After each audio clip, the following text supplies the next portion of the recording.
नमस्कार दोस्तों। आज का कंपैरिजन के लिए जो क्लॉज नंबर है वो 4 है। Clause wise comparison of ISO 9001 2008, ISO 9001 2014, ISO 9001 2015 के इस सेशन में आप सबका हार्दिक स्वागत है, अभिनंदन है, वंदन है। पिछले वीडियो में हमने जो चर्चा की थी साथियों, वो हमने चर्चा की थी क्लॉज नंबर 2 और 3 की। और आज हम जो चर्चा कर रहे हैं, जैसा कि हमने बताया कि क्लॉज नंबर 4 पर हम चर्चा आज कर रहे हैं। नमस्कार साथियों, मैं हूं आपका दोस्त नासिर खान और आप देख रहे हैं NK क्वालिटी चैनल का यूट्यूब चैनल। साथियों, ये हमारा टेक्निकल चैनल है। इसमें हम क्वालिटी से संबंधित जानकारियां जो हम जानते हैं उनको आप लोगों से शेयर करते हैं।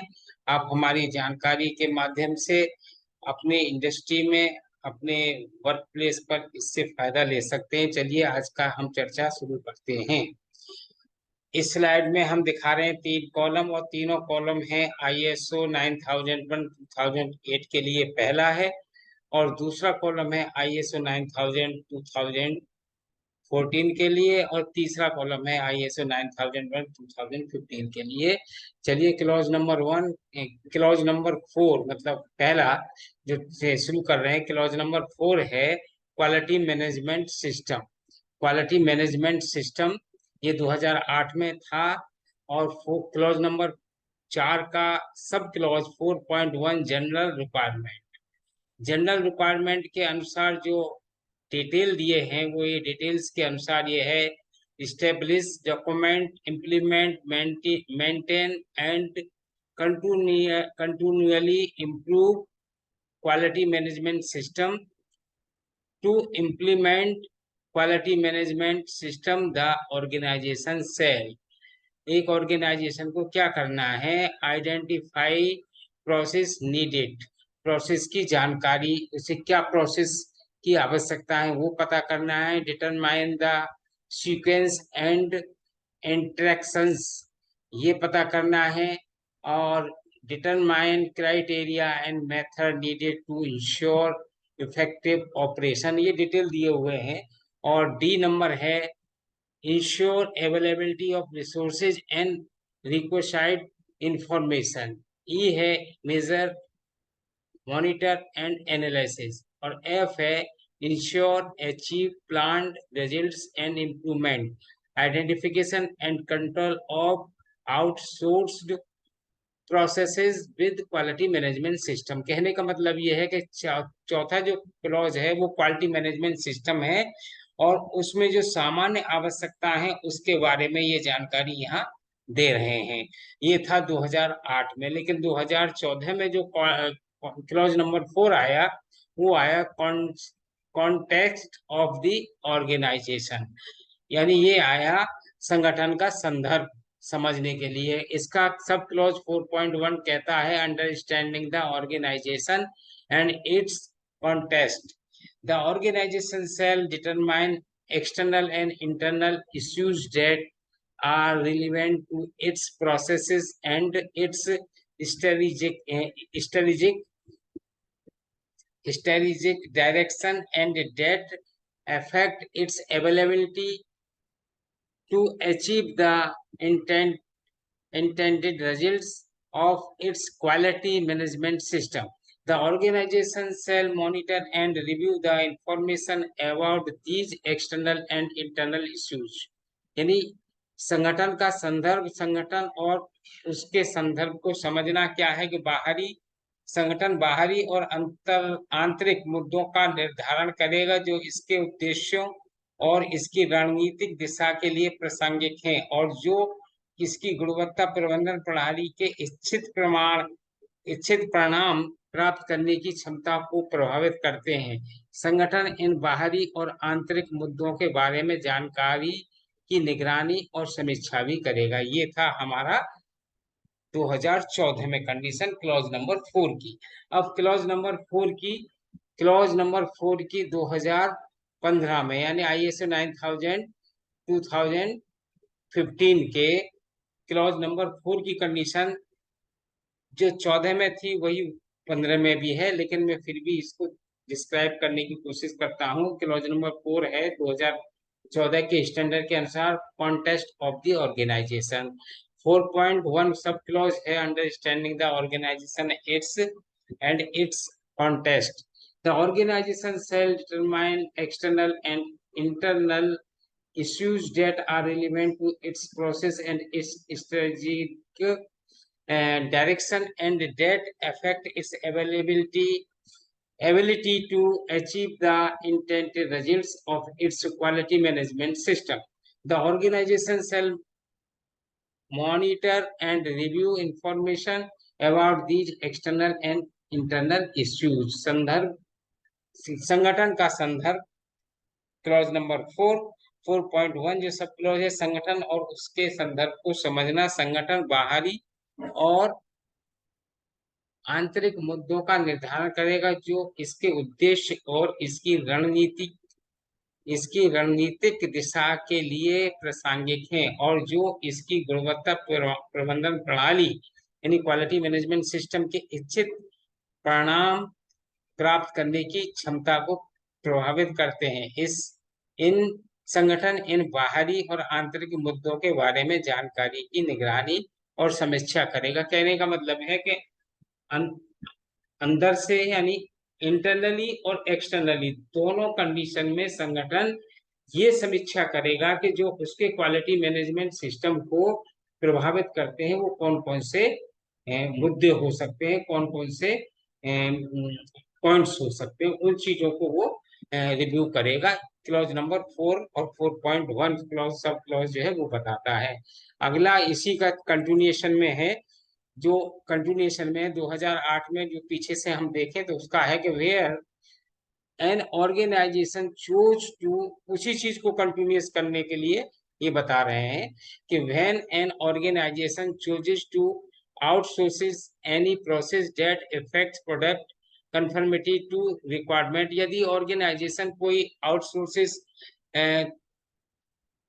प्रोसेस को चुनता है तो the organization shall ensure control over such process. तो ऑर्गेनाइजेशन को चाहिए कि वो उसका प्रोसेस को कंट्रोल करे यानी उसको वॉच करे, मॉनिटर करे। The type and extent of control to be able to these outsources process shall be defined within the quality management system. Quality management system के अंतर्गत वो सब चीज डिफाइन होनी चाहिए। Note number 1, processes needed for the quality management system referred to above include processes for management achievement, provision of resources, product realization, measurement, analysis and improvement। कहने का मतलब ये है कि उपयुक्त संदर्भित गुणवत्ता प्रणाली प्रबंधन प्रणाली के लिए आवश्यक प्रक्रियाओं में प्रबंधन गतिविधियां, संसाधनों का प्रावधान, उत्पाद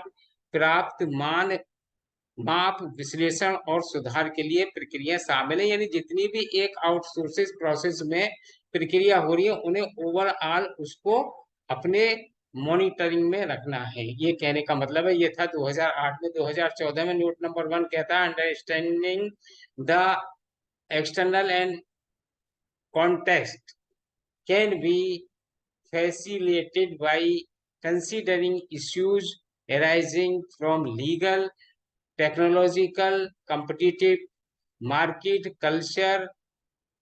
cultural, social, and economic environments, whether international, national, regional और local। ये था यानी कानूनी, तकनीकी, प्रतिस्पर्धी बाजार, सांस्कृतिक, सामाजिक और आर्थिक वातावरण से उत्पन्न होने वाले मुद्दों पर विचार करके बाहरी संदर्भ को समझने में मदद की जा सकती है, चाहे वो अंतरराष्ट्रीय लेवल का हो, चाहे राष्ट्रीय लेवल का हो, या क्षेत्रीय लेवल का हो, या फिर स्थानीय लेवल का हो। नोट नंबर 2 कहता है कि understanding the international context can be facilitated by considering issues related to values, culture, knowledge and performance of the organization। Note number 2 कहता है कि मूल्यों, संस्कृति, ज्ञान और संगठन के प्रदर्शन से संबंधित मुद्दों पर विचार करके आंतरिक संदर्भ को समझने में मदद की जा सकती है। तो ये था 2014 में। अब 2015 की बात करें तो इसमें नोट नंबर 1, ये स्लाइड पीछे वाली स्लाइड से कंटिन्यूएशन में है, ये आप ध्यान रखिएगा। तो नोट नंबर 1 यानी पीछे से कंटिन्यूस चला आ रहा है, लगातार में स्लाइड है ये। तो नोट नंबर 1 है, issues can be positive and negative factor और कंडीशंस फॉर कंसीडरेशन, यानी मुद्दों में विचार के लिए सकारात्मक और नकारात्मक कारक या शर्तें शामिल की हो सकती हैं।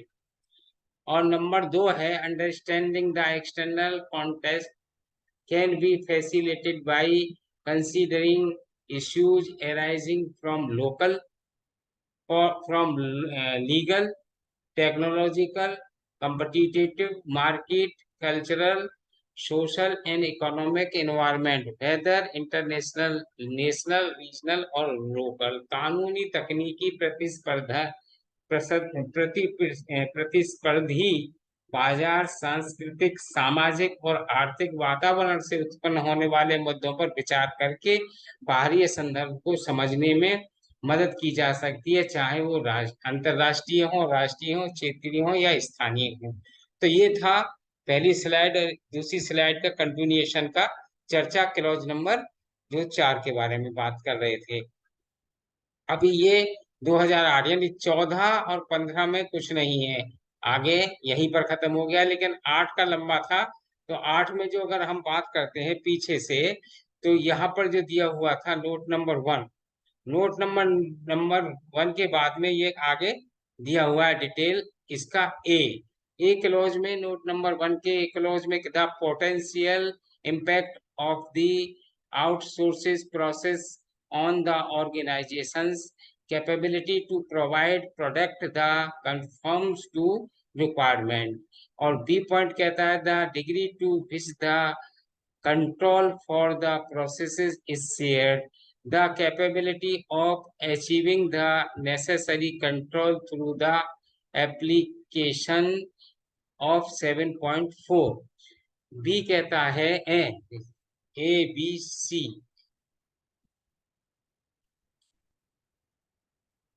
ये सी होना चाहिए, ये डी होना चाहिए। चलिए, the degree to which the control for the process is share, D है, the capability of achieving the necessary control through the application of 7.4, यानी कहने का मतलब यह है कि आवश्यकताओं के अनुरूप उत्पाद प्रदान करने के लिए एक नई प्रक्रिया के प्रभाव से बाहर संगठन की क्षमता, वह डिग्री, बी पॉइंट के लिए है, वह डिग्री जिस पर प्रक्रिया के लिए निरंतर साझा करता है। सी है, 7.4 के अनुरूप अनुप्रयोग के माध्यम से आवश्यक नियंत्रण प्राप्त करने की क्षमता। और सी है, वह डिग्री जिस पर प्रक्रिया के